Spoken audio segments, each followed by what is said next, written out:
दोस्तों, Brajesh Chandra learning channel में आपका स्वागत है। दोस्तों, प्राचीन भारतीय इतिहास पर मैं अपनी अगली प्रस्तुति के साथ आपके समक्ष उपस्थित हूँ।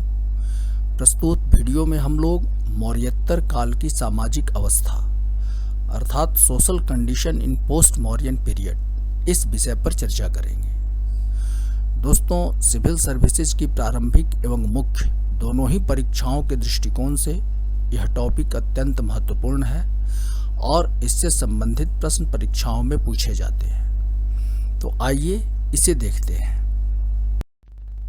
दोस्तों, ईस्वी पूर्व 200 एवं 300 ईस्वी के बीच का जो भारतीय समाज था वह परिवर्तनों के दौर से गुजर रहा था। इन परिवर्तनों के दो प्रमुख कारण थे। पहला कि इस काल में यवन, शक, पार्थियन एवं कुषाण सदृश विदेशी जातियों का आगमन हुआ। इस तथ्य से आप परिचित हैं। और दूसरा कि इस काल में दक्षिण भारत में आर्य संस्कृति का प्रचार प्रसार हुआ, अतः दक्षिण भारत के आर्यीकरण की प्रक्रिया भी पूर्ण हुई। तो इस प्रकार समाज में आर्यों के साथ साथ अनेकों आर्येतर जनजातियां एवं विदेशी भी भारतीय समाज का हिस्सा बने। अतः इस काल का जो सामाजिक परिवेश था वह पहले के समाज की तुलना में भिन्न था। तो प्रस्तुत वीडियो में हम मौर्योत्तर काल की जो सामाजिक अवस्था थी उस पर चर्चा करेंगे। इसके अंतर्गत हम लोग मौर्योत्तर काल में जो सामाजिक संगठन था और जो इसमें परिवर्तन आए उस पर चर्चा की जाएगी। साथ ही साथ विभिन्न जातियों का जो समाज में आत्मसातीकरण हुआ अर्थात समाज में जो शामिल किया गया उस तथ्य पर चर्चा करेंगे। इन विभिन्न जातियों, विदेशी और जो जनजातियां थी, आर्येतर जनजातियां थी, उनके समाज में शामिल होने से जो सामाजिक तनाव की स्थिति थी उस पर हम लोग चर्चा करेंगे। इस काल में दास प्रथा पर चर्चा की जाएगी। इसके अतिरिक्त परिवार एवं स्त्रियों की स्थिति पर भी चर्चा की जाएगी और साथ ही साथ समाज का जो धार्मिक पहलू था उसे भी हम लोग इस वीडियो में देखेंगे। तो आइए इसे देखते हैं। सबसे पहले हम लोग सामाजिक संगठन और इसमें आए परिवर्तन इन पर चर्चा करते हैं। तो इस काल के स्मृति ग्रंथों में समाज को परंपरागत रूप से 4 वर्णों में ही बांटा गया है: ब्राह्मण, क्षत्रिय, वैश्य एवं शूद्र। इस तथ्य से आप परिचित हैं कि सामाजिक पदानुक्रम में ब्राह्मणों का स्थान सर्वोच्च है, दूसरा स्थान क्षत्रियों का है, तीसरा वैश्य और चौथा स्थान शूद्रों का है। इन विविध वर्णों के कार्य भी जो थे वे परंपरागत रूप से ही प्रतिपादित किए गए हैं स्मृति ग्रंथों में, परंतु व्यवहारिक रूप से इसमें परिवर्तन आया। आइए इन परिवर्तनों को देखें। तो सबसे पहले ब्राह्मणों की प्रतिष्ठा में इस काल में काफी सुधार हुआ, क्योंकि मौर्यों के बाद शुंगों, कण्वों तथा सातवाहनों, नागों आदि ने ब्राह्मण राजवंश की स्थापना की थी। इस तथ्य से आप परिचित हैं कि उत्तर भारत में शुंगों का और उसके पश्चात कण्वों का शासन हुआ और दक्कन में सातवाहनों का और नागों का शासन हुआ।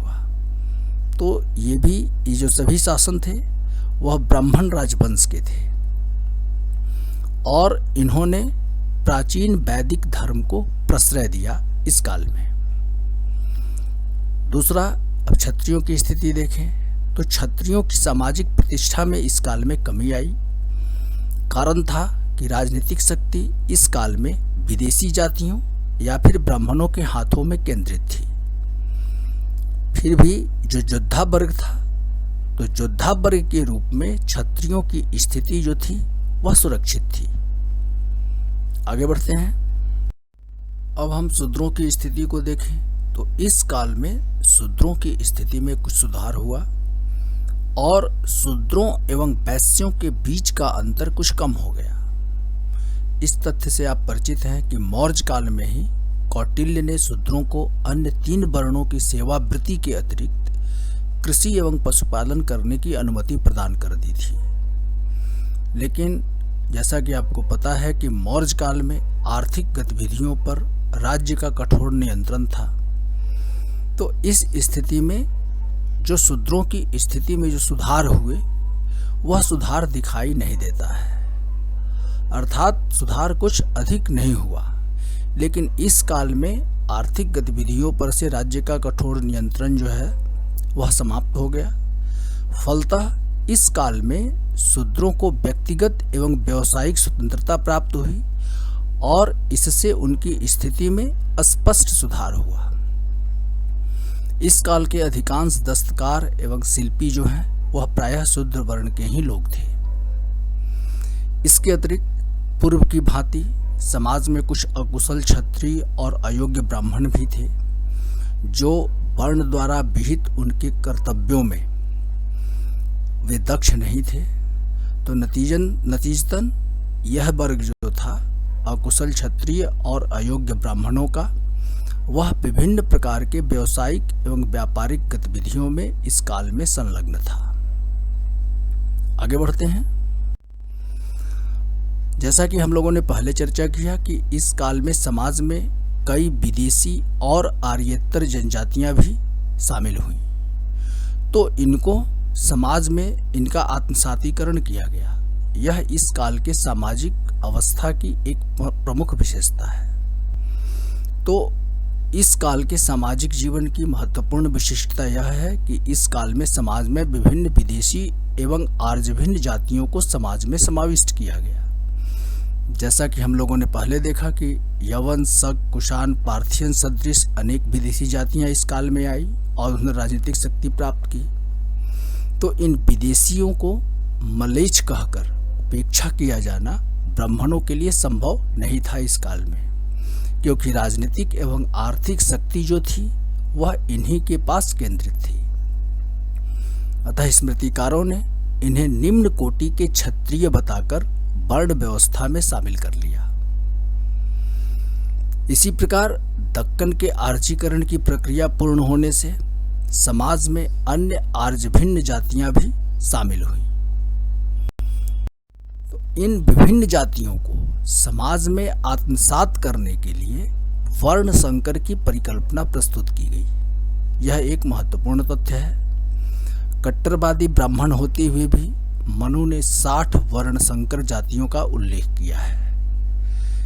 इनमें अनुलोम प्रतिलोम विवाह से उत्पन्न व्यक्तियों के साथ साथ अन्य जातियों को भी शामिल किया गया है। यहाँ एक महत्वपूर्ण तथ्य आप जान लें, इससे आप परिचित भी होंगे कि अनुलोम विवाह का अर्थ यह है कि उच्च वर्ण का पुरुष जब निम्न वर्ण की कन्या से शादी करता है तो ऐसे विवाह को अनुलोम विवाह कहा जाता है। इसी प्रकार जस्ट इसके अपोजिट प्रतिलोम विवाह में निम्न वर्ण का पुरुष होता है और उच्च वर्ण की कन्या के साथ उसकी शादी होती है, तो इसे प्रतिलोम विवाह कहा जाता है। तो स्मृति ग्रंथों में ऐसे विवाहों को मान्यता नहीं दी गई है, विशेष करके प्रतिलोम विवाह को मान्यता नहीं दी गई है। तो इस अनुलोम और प्रतिलोम विवाह को निरुत्साहित करने के लिए स्मृतिकारों ने जो प्रावधान किया है कि अनुलोम विवाह से जो संतान उत्पन्न होगी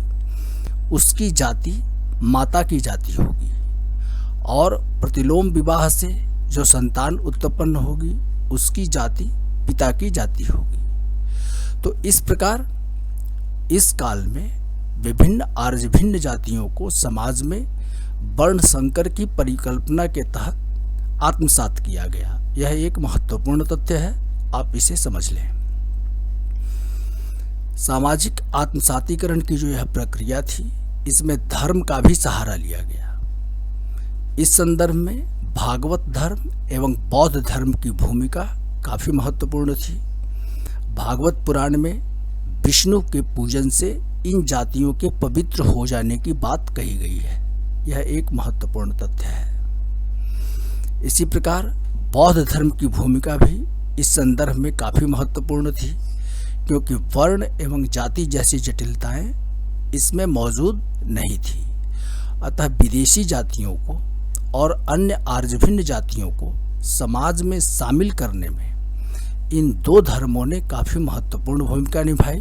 भागवत धर्म और बौद्ध धर्म, विशेष करके बौद्ध धर्म की जो महायान शाखा है उसका इस काल में काफी विकास हुआ। आगे बढ़ें। अब एक महत्वपूर्ण तथ्य है कि विभिन्न जातियों के समाज में शामिल होने से सामाजिक तनाव की स्थिति उत्पन्न हो गई। तो इस मौर्योत्तर काल की सामाजिक अवस्था की यह एक अन्य प्रमुख विशेषता है, सामाजिक तनाव। तो कुछ विद्वानों ने पुराणों में परिकल्पित कलयुग की संकल्पना का संबंध इसी काल से ठहराया है, जो वर्ण व्यवस्था के विघटन का चित्रण है। इसके अंतर्गत भविष्यवाणी यह की गई है पुराणों में कि वर्ण विहित कर्तव्यों का पालन नहीं किया जाएगा। यहाँ इस तथ्य को आप जान लें कि पुराणों में जो भी बातें लिखी गई है वह भविष्यवाणी के रूप में लिखी गई है। हकीकत में यह उस काल की अवस्था का चित्रण है, लेकिन इसे भविष्यवाणी के रूप में दिया गया है। इस काल में मनु ने शूद्रों के प्रति कठोर दंडों का प्रावधान किया है, जो संभवतः उनकी विद्रोही प्रवृत्ति के कारण था। अर्थात शूद्र और वैश्य दोनों ही विद्रोही हो गए थे। वह वर्ण व्यवस्था के तहत वर्ण धर्म का पालन, चाहे उसका विरोध ये करते थे वर्ण धर्म का। संभवतः वर्ण व्यवस्था को मान्यता न देने वाले शासकों के अधीन शूद्र एवं वैश्य ब्राह्मणों के विरुद्ध हो गए होंगे। इन वर्गों के विद्रोह का एक रूप जो है वह राजकरों को न देने से संबंधित भी रहा होगा, क्योंकि इसी काल से भूमि अनुदान की प्रक्रिया का प्रचलन हुआ ताकि स्थानीय स्तर पर राजस्व उपलब्ध हो सके। आगे बढ़ते हैं। अब हम लोग इस काल में दास प्रथा पर चर्चा करेंगे। मौर्योत्तर काल में दास प्रथा, तो ब्राह्मण एवं बौद्ध साहित्यों से इस काल में भी दास प्रथा के प्रचलन के संकेत मिलते हैं। हालांकि मौर्य काल की तुलना में इस काल में इसमें कमी आई, दास प्रथा में कमी आई। इसका कारण था कि कृषि भूमि के विस्तार की प्रक्रिया में मौर्य काल की तुलना में इस काल में कमी आ गई थी। फिर भी कृषि भूमि के विस्तार की प्रक्रिया इस काल में भी जारी थी। इस तथ्य को आप इस तरह से समझें कि कौटिल्य ने अर्थशास्त्र में 9 प्रकार के दासों का जिक्र किया है, जबकि मनुस्मृति में 7 प्रकार के दासों का ही जिक्र मिलता है। यह एक महत्वपूर्ण तथ्य है। और दूसरा जो महत्वपूर्ण परिवर्तन हुआ इस दास प्रथा में कि कौटिल्य से भिन्न मनु ने शूद्रों को भी दास बनाए जाने की बात कही है। कौटिल्य ने अर्थशास्त्र में किसी भी आर्य वर्ण के लोगों को, चाहे ब्राह्मण, क्षत्रिय, वैश्य अथवा शूद्र कोई भी हो, उन्होंने कहा है कि इन्हें दास किसी भी परिस्थिति में नहीं बनाया जा सकता।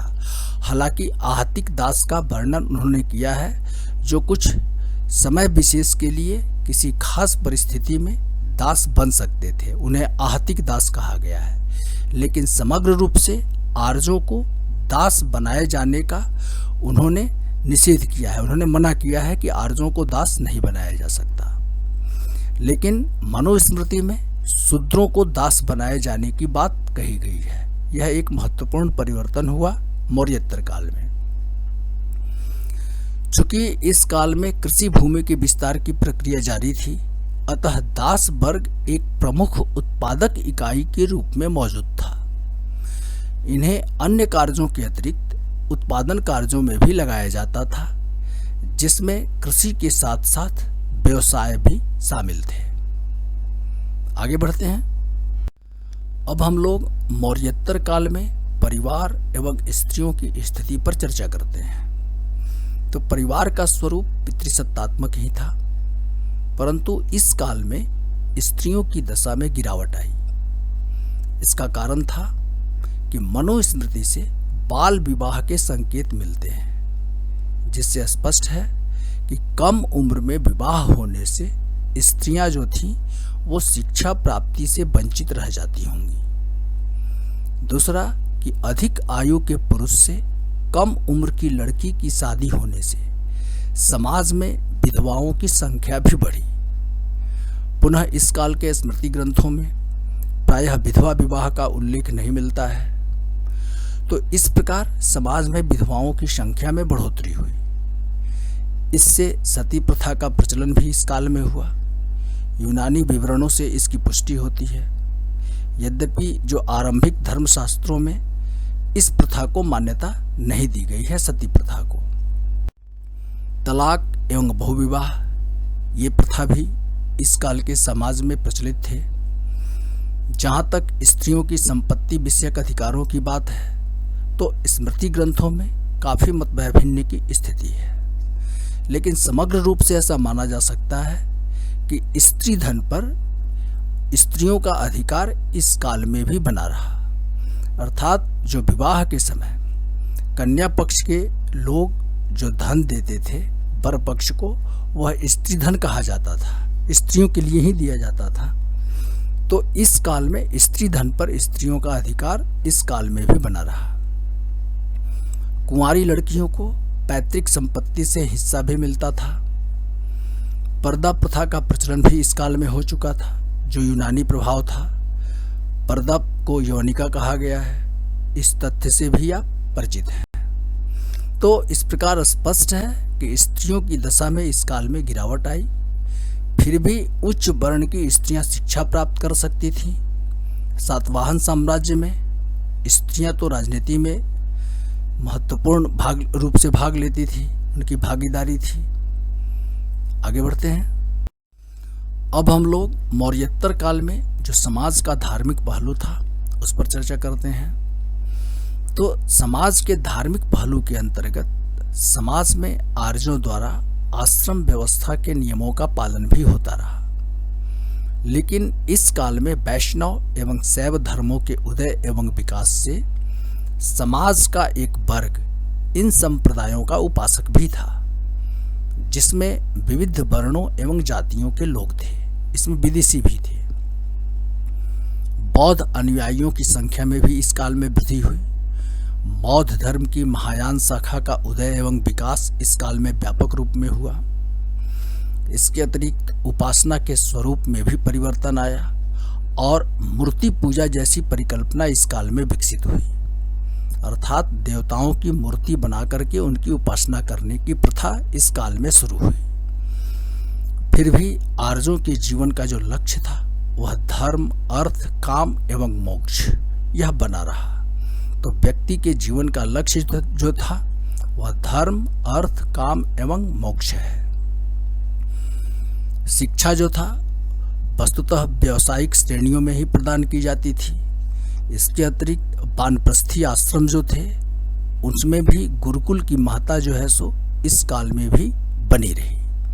तो दोस्तों, इस वीडियो में बस इतना ही। मुझे उम्मीद है कि इस अध्ययन सामग्री का उपयोग करते हुए आप इस टॉपिक से पूछे जाने वाले प्रश्नों का उत्तर आसानी से दे पाएंगे।